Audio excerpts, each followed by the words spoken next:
Cerita mempersembahkan Sabda Pandita Ratu.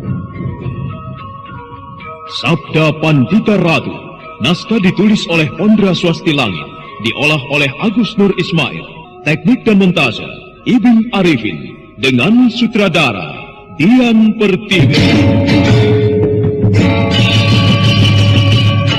Sabda Pandita Ratu kali ini mengetengahkan episode yang ketiga dengan judul Purnama Kambang Ayun, dengan para pemain Ferry Fadli sebagai Kamaswara, Arya sebagai Saba Langit, Andiris Hadi sebagai Dewa Hastu, Herman sebagai Empu Gandring, Yoko sebagai Haryo Panumping, dan pembawa cerita Asdi Suhastra. Saba Langit mencoba melepaskan cengkraman tangannya sendiri, tapi apa yang terjadi? Rupanya tangannya sukar sekali untuk dilepaskan. Kekuatan dua tenaga rupanya jadi saling dorong. Tubuh Kamaswara yang semula kelihatan lemah, tiba-tiba saja berangsur-angsur menjadi pulih kembali.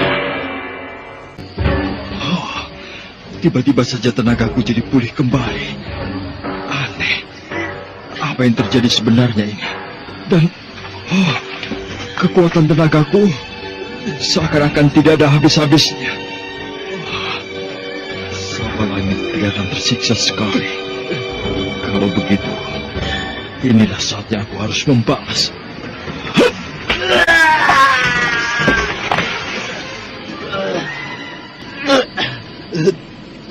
Keparat, apa yang kau lakukan terhadap diriku, anak muda?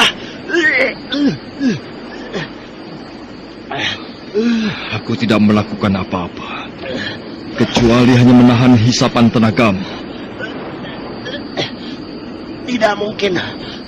Jangan coba-coba bermain curang, kau Keparat. Aneh, kenapa kau bicara begitu? Nada bicaramu seolah-olah seperti orang yang ketakutan. Bangsat, Saba Langit bukanlah seorang pengecut.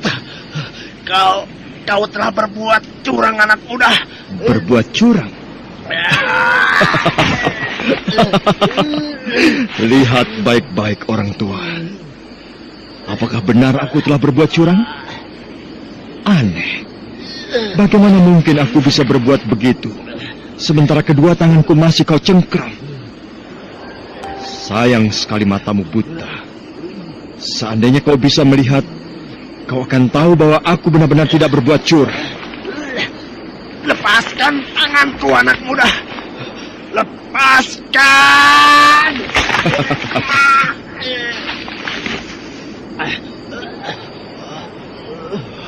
Dada terasa sesak sekali.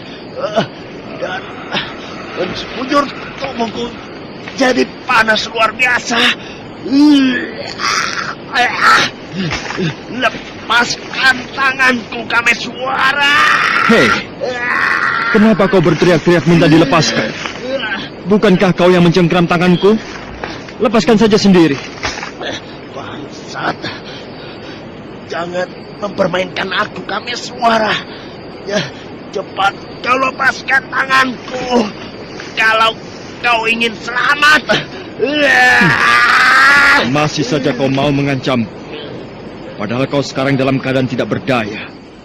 Kiai Saba Langit, aku tidak akan melepaskan cengkraman ini. Aku mau tahu sampai sejauh mana kau bisa bertahan. Bukankah tadi pun kau biarkan aku tersiksa? Nah, sekarang rasakanlah bagaimana tersiksanya jika kau diperlakukan seperti itu.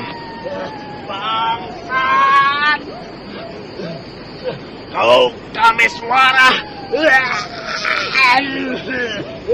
Lepaskan jari-jari kau. Susah sekali.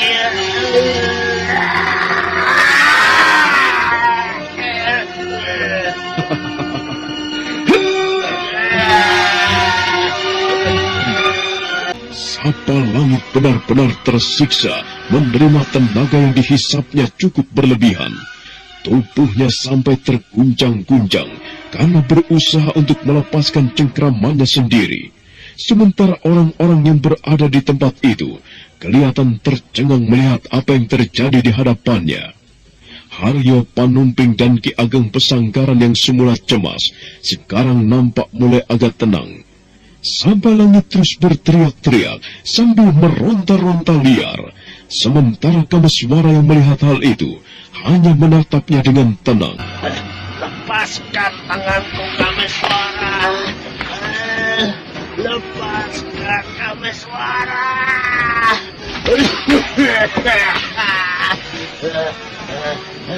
Jangan biarkan aku tersiksa seperti ini.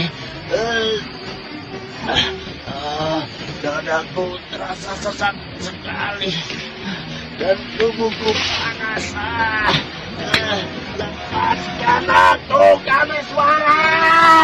Menyedihkan sekali keadaanmu, Sabalangit. Ternyata siksaan yang kau terima lebih parah dari apa yang kau alami.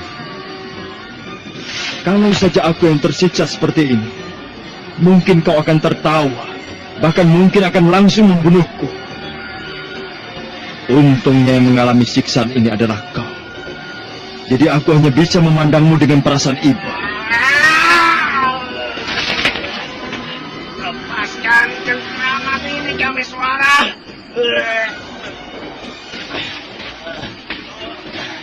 Kau memang hebat. Kau memang seorang pemuda yang luar biasa, Kameswara. Cepatlah kau lepaskan tanganku. Aku tidak kuat lagi menahan sesak nafas ini, Kameswara. Aku merasa tersiksa sekali. Setelah beberapa saat Kameswara membiarkan Sabalangit tersiksa, akhirnya Kameswara pun merasa iba. Kemudian secara diam-diam, dia pun menyalurkan tenaganya ke dalam kedua tangannya. Dan sebentar kemudian, Kameswara pun menghentakkan kedua tangannya. Sabalangit terpental beberapa tombak ke belakang. Sementara Kameswara masih dalam keadaan tegak berdiri. Wajah Sabalangit nampak pucat. Perlahan dia mencoba untuk bangkit. Sementara Kameswara masih tetap memandangnya dengan tatapan tajam. Bagaimana, Kiai Sabalangit? Apakah kau masih penasaran untuk melawanku? Barat kau, Kameswara. Aku tidak terima penghinaan ini. Seharusnya kau berterima kasih padaku, Kiai. Karena aku tidak membunuh. Tapi kenapa justru kau merasa terhina atas kebaikanku tadi? Kebaikan macam apa? Bagiku itu adalah penghinaan. Sebaiknya sekarang kita bersiap-siap untuk bertarung kembali. Jadi sekarang kau sudah merasa kuat kembali. Lalu apakah sudah kau pikirkan masak-masak untuk bertanding denganku kembali? Kiai Sabalangit, sebaiknya menyingkir saja. Karena aku tahu hasilnya akan percuma. Kau bukan lawanku. Bangsat, jangan banyak mulut.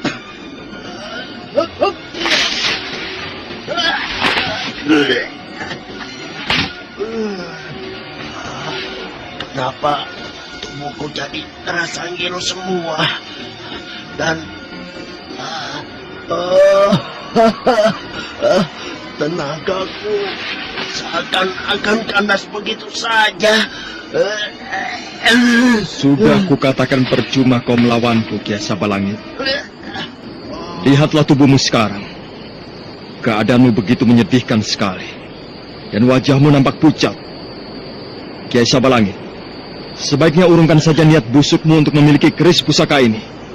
Dan sekarang pergilah, tinggalkan tempat ini. Bangsat. Baiklah. Sekarang aku mengaku kalah. Tapi nanti, ingat-ingat saja baik-baik peristiwa ini, Kameswara. Suatu saat aku akan membuat perhitungan kembali denganmu. Akan kubayar semua hutang-hutang ini. Akhirnya karena merasa tidak mampu untuk melawan Kamaswara kembali, Sabalangit pun melesat meninggalkan tempat itu. Sementara Kamaswara hanya bisa menarik napas panjang melihat kepergian musuhnya itu. Perlahan Kamaswara segera membalikkan tubuhnya untuk menoleh pada ayahnya. Tapi belum sempat Kamaswara melihat raut wajah ayahnya, tiba-tiba saja Kuda Pandang berteriak sambil melemparkan pisau-pisaunya ke setiap sudut. Pisau-pisau itu melesat ke arah Kamaswara dan Ki Ageng Pesanggaran. Namun untunglah Kamaswara segera berkelit dengan cepat sehingga pisau itu berkelebat-lebat di sampingnya. Tapi lain hanya dengan Ki Ageng Pesanggaran yang terpaku sejak tadi. Di dadanya sekarang telah bersarang sebuah pisau. Seketika itu juga tubuhnya limbung dan sebentar kemudian roboh ke tanah. Ayah! Ayah! Keparat! Kubunuh kau, Kuda Bandang! Kau telah membunuh ayahku! Hiat!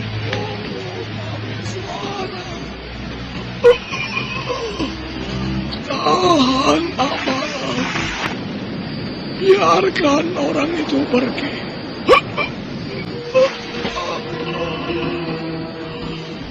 Kau tidak akan sanggup mengejarnya.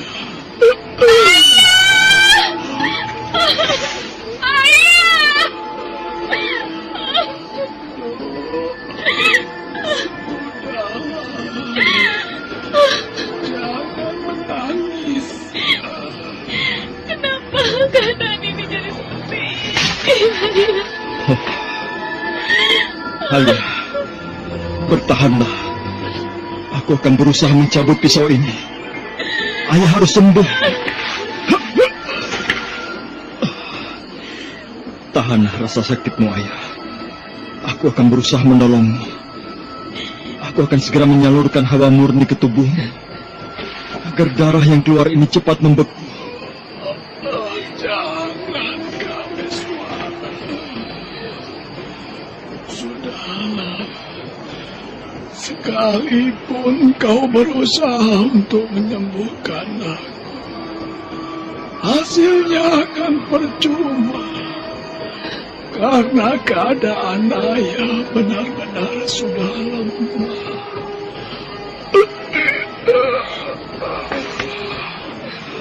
Kau lihat darah yang keluar dari dadaku ini.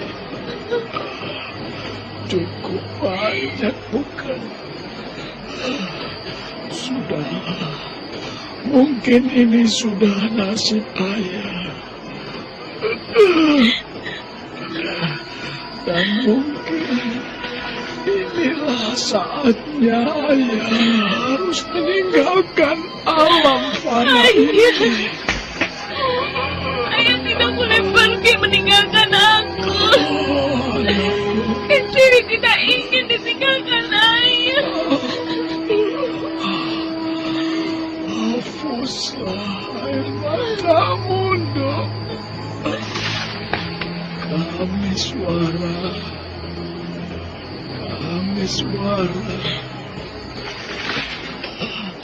suruh kakakmu beranjangan kemari. Ada satu yang ingin aku katakan padanya.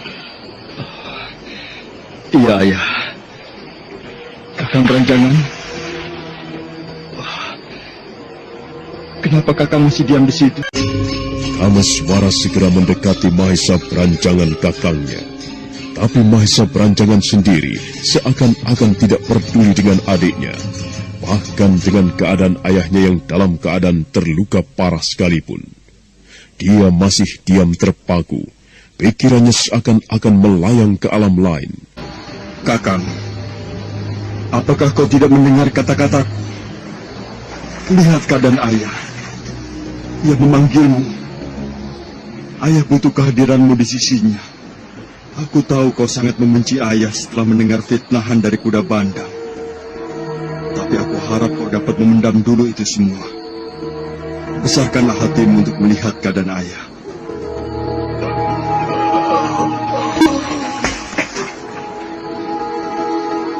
Mahesa perancangan masih diam terpaku bagai arca batu. Pikirannya benar-benar melayang jauh, dan telinganya seakan-akan dia tekan rapat-rapat untuk tidak mendengar tangisan adiknya Ken Siwi dan juga sapaan Kamaswara. Akhirnya dengan sangat kecewa, Kamaswara meninggalkan kakangnya sendirian.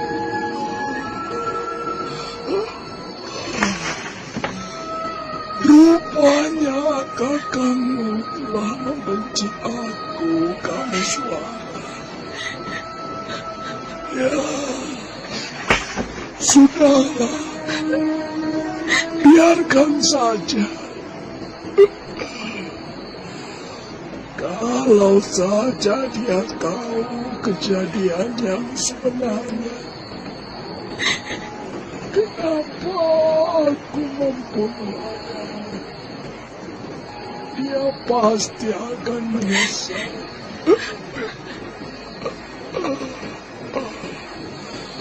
Duh, Ken Siwi anakku, jagalah dirimu baik-baik. Tidak. Kau tidak boleh mati, Ayah. Aku tidak mau ditinggalkan olehmu. Aku tidak ingin hidup sebatang kara, Ayah. Siwi anakku, kau tidak sebatang kara. Pamanmu ada, dan juga kakang-kakangmu ada juga. Hapuslah air matamu, Nak. Ayah tidak bisa berkata apa-apa lagi padamu, kecuali hanya bisa berpesan sedikit. Dekatkanlah dirimu pada Yang Kuasa.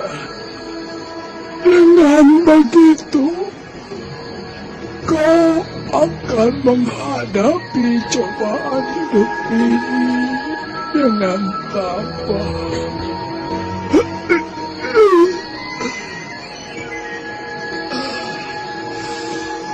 Ada ayah rasanya pedih sekali. Rupanya pisau itu telah dilumuri oleh sebangsa racun yang kecil. Benar, kakak. Pisau ini memang telah dilumuri oleh racun. Kelihatannya kakang sudah terlambat untuk ditolong. Tidak apa-apa, hati Dewahasti. Rasanya ajalku sudah semakin dekat saja. Sayang sekali, kenapa Mahesa Beranjangan masih berkeras hati pada saat-saat terakhir begini. Hati Dewahasti, tolong kau jaga anakku Ken Siwi, dan juga kau Haryo Pangumping. Aku akan...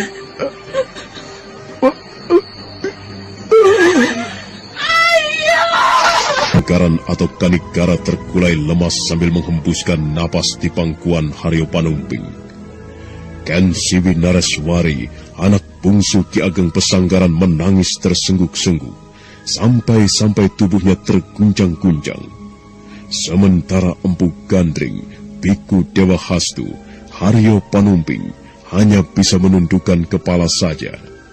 Lain halnya dengan Kamaswara, dia kelihatan geram, matanya liar, dendamnya pada kuda bandang seketika itu juga berkobar-kobar.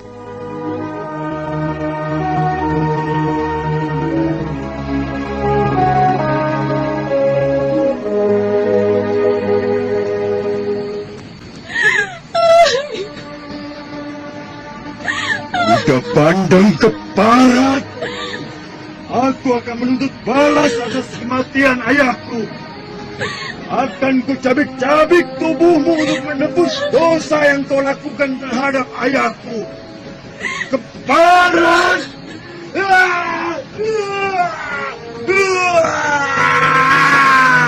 Kamaswara merasakan kekesalan yang amat dalam.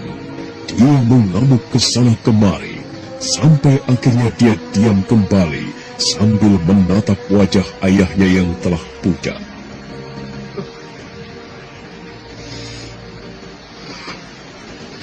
Ayah, kenapa ini harus terjadi?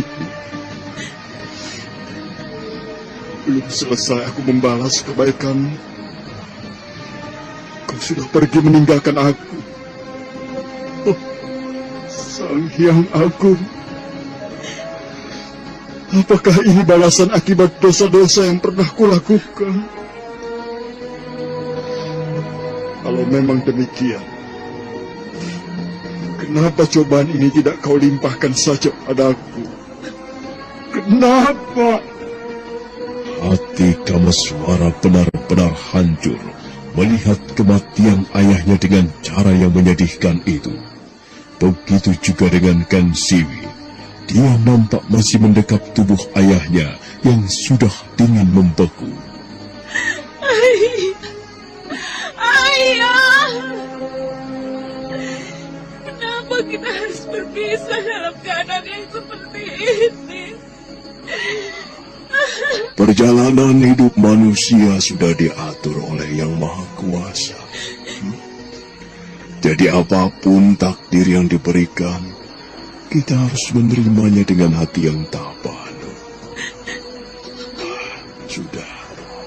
Sudahlah, hentikan tangismu. Biarkan ayahmu meninggal dalam keadaan yang tenang. Ayah! Panumping, ayo kita angkat mayat ini ke tempat yang baik. Aryo Panumping, Biku Dewa Hastu, dan juga Empu Gandring segera mengangkat mayat Ki Ageng Pesanggaran ke tempat yang lebih baik. Suasana di tempat itu nampak mulai sepi, karena satu persatu orang-orang sudah meninggalkan tempat itu. Kecuali musuh yang ada pada saat itu hanya Nyai Salindri. Perlahan Kamaswara bangkit. Kemudian dia mendekati wanita tua yang masih berdiri tegak memandangnya itu. Seperti yang lainnya, Nyai Salindri. Apakah kau masih menginginkan keris pusaka ini? Iya, benar anak muda. Aku masih tetap menginginkan benda pusaka yang kau genggam itu. Kalau kau menginginkan pusaka ini, ambillah dari tanganku kalau kau mampu. Apa kau pikir aku tidak mampu merebutnya? Sekalipun aku tidak mampu, tapi aku punya cara tersendiri untuk merebutnya. Apapun caramu untuk merebut pusaka ini, tetap saja kau tidak akan berhasil, Nyai. Sekalipun cara yang kau pergunakan adalah cara yang licik. Kau semakin besar kepala saja anak muda. Merasa hebat dan dikjaya. Aku rasa aku tidak perlu banyak bicara anak muda. Sekarang dengarkan baik-baik. Bukankah selama ini kau mencari gadis yang kau cintai? Oh, apa maksudmu, Nyai? Tenang. Kalau kau memang mencarinya, dia sekarang berada di tempatku. Selamat tinggal anak muda. Nyai Salindri! Kamaswara mencoba mengejar, tetapi ternyata Nyai Salindri bergerak begitu cepat. Dia melesat hingga lenyap di balik gelapnya malam. Sesaat Kamaswara terpaku, tapi setelah itu dia pun segera melangkah mendekati Mahesa Beranjangan. Saudara pendengar, silakan menunggu kelanjutan kisah ini pada seri berikutnya. Sampai jumpa.